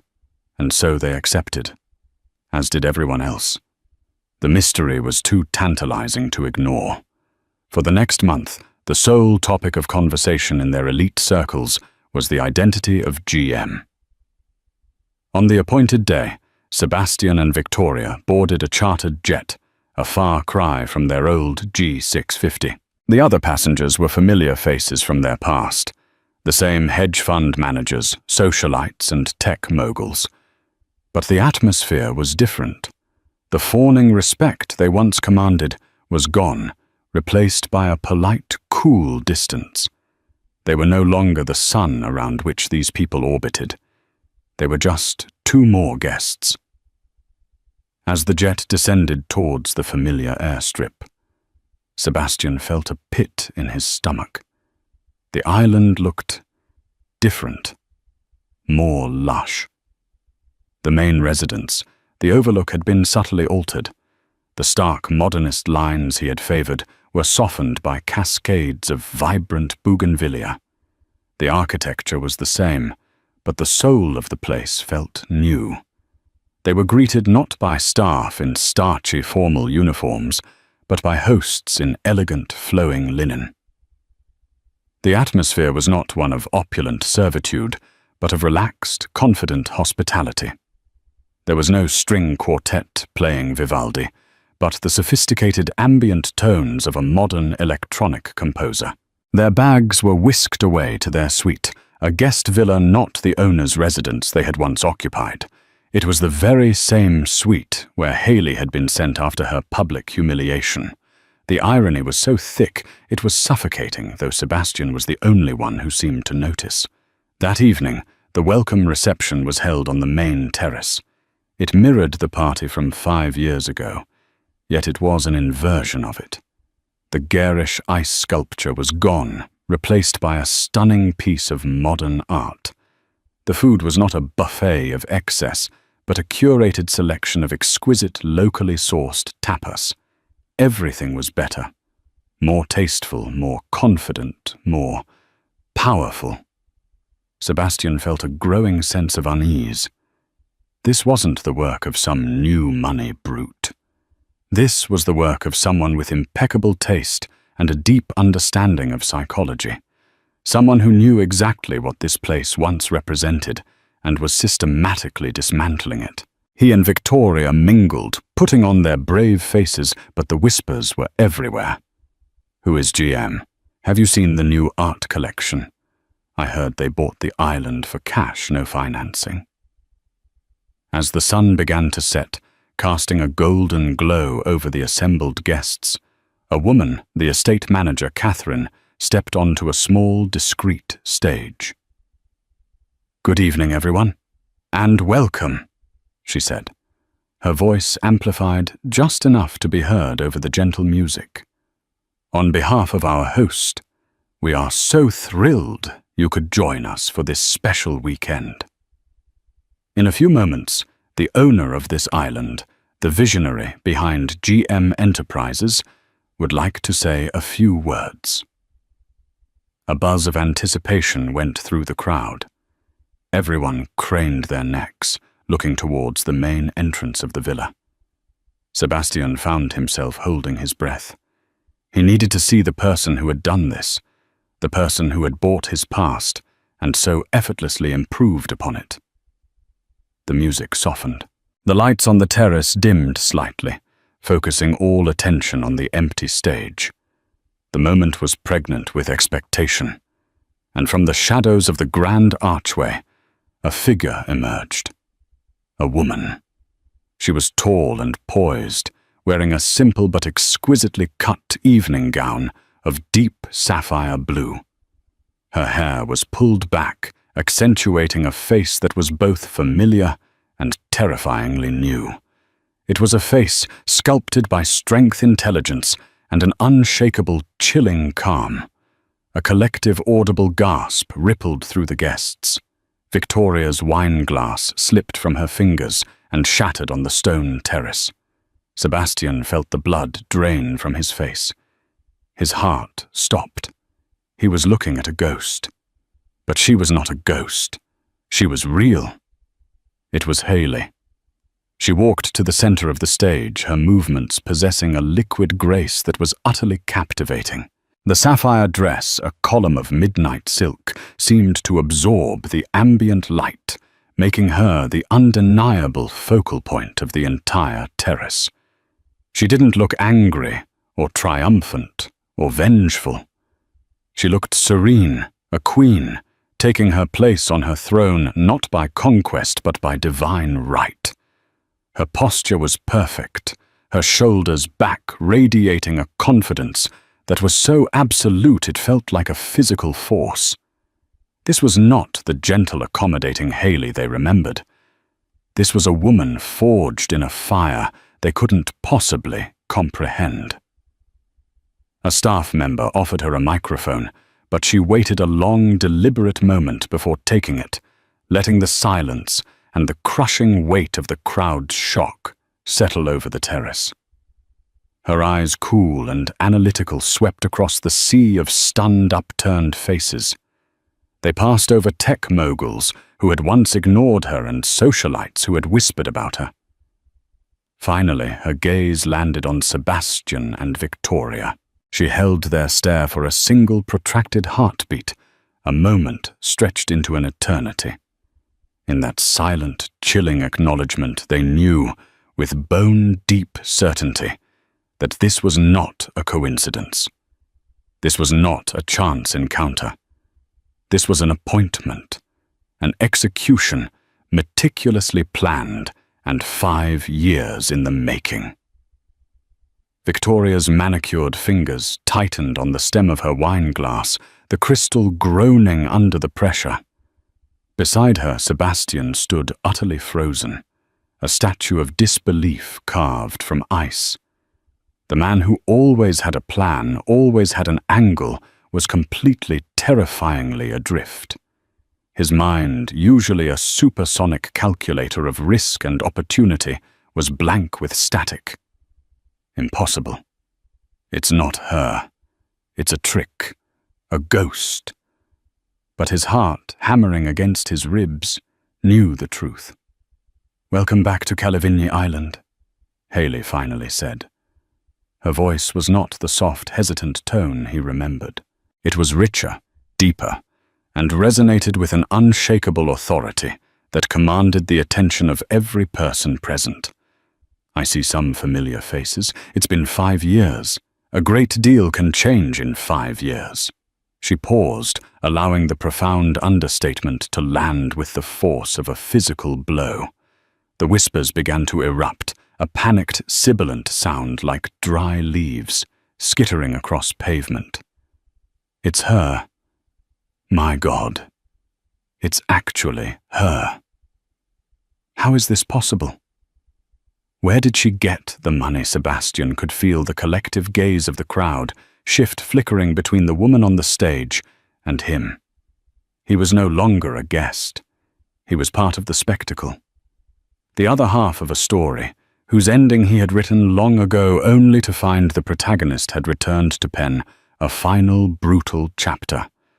"Some of you may remember me," she continued, a faint, almost imperceptible smile touching her lips. It wasn't a smile of warmth, but of supreme, untouchable control, though perhaps in a different context. The last time we were all gathered here on a rather stormy evening, I was the wife of the host. Tonight she let the words hang in the air, each one a perfectly polished stone dropped into a silent pool. I am simply the host. The implication was a thunderclap. Victoria let out a small, strangled gasp. The wine glass, forgotten in her hand, slipped from her nerveless fingers. It did not shatter on the stone terrace. It landed on the manicured lawn, just beside it, with a dull, muffled thud, a sound of anticlimax that was somehow more unnerving than a crash. "I understand there is some curiosity," Haley said, her voice smoothly overriding the rising clamor. "Let me be clear. This weekend is not about dwelling on the past. It is about building the future. It is about celebrating new beginnings." Her eyes swept the horizon towards the setting sun, painting the sky in hues of orange and violet. This island, once a symbol of brittle, fleeting power, a monument to an ego, is being reborn. It will now be the headquarters for my foundation, a sanctuary dedicated to supporting emerging artists and entrepreneurs who value creativity over currency. She was rewriting history, erasing his legacy with a few effortless sentences and replacing it with her own nobler vision. Every word was a calculated demolition of the world he had built. He had used the island to project strength. She was using it to project purpose. The comparison was devastating, and he could feel the judgment of his peers turning on him. However, she added, and her tone shifted, the philanthropic warmth evaporating, replaced by the chilling precision of a boardroom executioner. New beginnings sometimes require the clearing of old debts, and in the world of business, as we all know, all debts must eventually be paid. Her eyes, like chips of obsidian, locked onto Sebastian's. He felt pinned by her gaze, a specimen under a microscope. For instance, Haley said, her voice now a clinical, dispassionate instrument. "Some of you here tonight are investors in a company called Ethelred. My advice as a courtesy from your host would be to divest immediately. Their recent financing, the series of high-risk loans that have been keeping them afloat for the past 6 months, were not from a traditional banking institution. They were extended by a private equity firm, a rather aggressive firm named Orion Capital." A new wave of murmurs, this time laced with genuine financial panic, rippled through the guests. Several people, no longer trying to be discreet, pulled out their phones and began typing furiously. The name Orion Capital meant nothing to them, but the warning from the woman who clearly held all the cards was enough. But to Sebastian, the name was a death knell. Orion Capital was his lifeline, his secret savior, the anonymous entity that had given him the capital to stave off ruin. A cold dread, slick and oily, coiled in his stomach as he began to connect the impossible dots. Haley let him squirm in that silent horror for a moment, before continuing.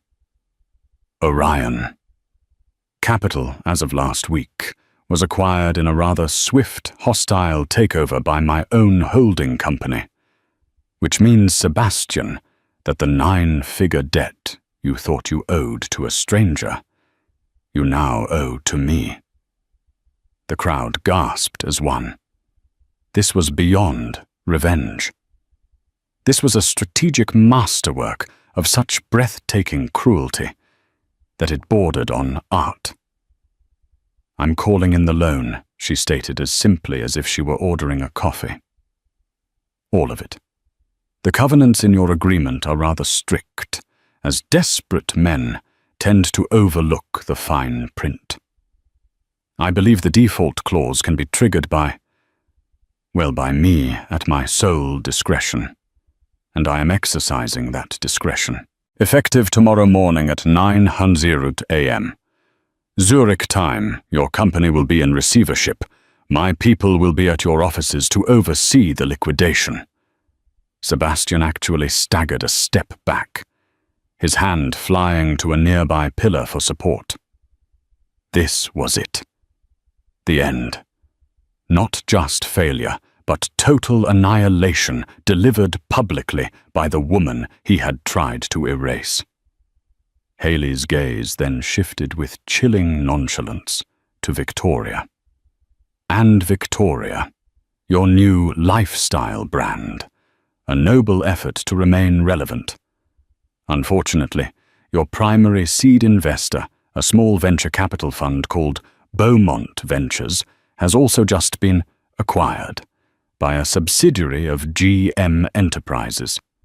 We will be re-evaluating all current investments, and I'm afraid a vanity project with no discernible path to profitability does not align with our portfolio strategy. Your funding will be terminated effective immediately. If Sebastian's ruin was a cannon blast, Victoria's was the silent, deadly slice of a stiletto. Her carefully constructed world of influence and appearances evaporated in an instant. The color drained from her face, leaving a pale, taut mask of shock and hatred. Having delivered her financial death blows, Haley's expression softened, but it was a change that brought no comfort. It was the prelude to the final, most personal devastation. But as I said, she repeated her voice now imbued with a quiet power. Tonight is about the future. From the shadows at the side of the stage, a door to the main residence opened. The estate manager, Catherine, emerged holding the hand of a small boy, no older than 5. He was dressed in a simple white linen shirt and trousers, his dark hair neatly combed. He walked with a child's unself-conscious curiosity, his eyes taking in the strange crowd. He walked straight to Haley, who knelt down, her entire being softening as she wrapped a protective arm around him. "I would like you all to meet the true owner of this island's future," she said, her voice thick with a love that was a tangible, fiercely protective force. "This is my son, Leo." Leo looked out at the crowd, his gaze unafraid. He had his mother's thoughtful eyes, but everything else, the dark, unruly hair, the strong set of his jaw, the determined shape of his chin, was pure, undiluted Devereaux. He was the spitting image of a younger, uncorrupted Sebastian. The paternity he had so publicly and callously questioned 5 years ago was now presented as irrefutable evidence to the very same jury that had witnessed his crime. The silence on the terrace was absolute, profound. It was the silence of a tomb. The social and emotional checkmate was complete. Every lie Sebastian had ever told about her, about their child, was laid bare for all to see. Haley stood up, holding her son's hand firmly in hers. She didn't spare another glance for the wreckage she had wrought. She didn't need to gloat or scream. Her victory was in her calm, in her control, in the simple, undeniable fact that she was standing there, whole and powerful with her son by her side. She looked at Sebastian one last time, and there was nothing in her eyes. Not hatred, not pity, not even the memory of love. It was the flat, dismissive look one gives to a piece of furniture, to something utterly irrelevant that is about to be removed. "Enjoy the party," she said to the assembled guests, her voice once again the gracious host. Then she turned her back on her former husband, on the woman who had replaced her, and on the entire life that had almost destroyed her. She walked off the stage with her son, disappearing back into the magnificent home that was now hers, leaving everyone else standing in the beautiful, perfect, and utterly ruthless world she had created. The party's ambient music swelled to fill the silence, but it couldn't hide the sound of a world ending for the 2 figures left standing alone in the center of it all. That night, Haley Monroe didn't just reclaim her name. She forged a new legend. Her story became a whisper then a roar in the circles of the powerful, a testament to the fact that true strength isn't about the castles you build, but the ashes you rise from. She transformed Kalevinie Island from a monument of ego into a beacon of hope, proving that the deepest betrayals can fuel the most incredible transformations. Her revenge wasn't loud or explosive. It was the quiet, undeniable hum of a new empire being built upon the foundations of an old one's collapse. She became the architect of her own destiny, the queen of her own island, and a mother who showed her son that a person's worth is not determined by who tried to break them, but by how they choose to rebuild. What did you think of Hayley's ultimate comeback? Was her justice served cold, or was it just right? Let us know your thoughts in the comments below. If you've ever had a moment where you had to rise from the ashes, share your story of strength. We are inspired by resilience. For more stories of incredible twists and ultimate triumph, don't forget to like this video, share it with someone who needs a dose of inspiration, and subscribe to our channel. Your support helps us bring more compelling stories like this to you.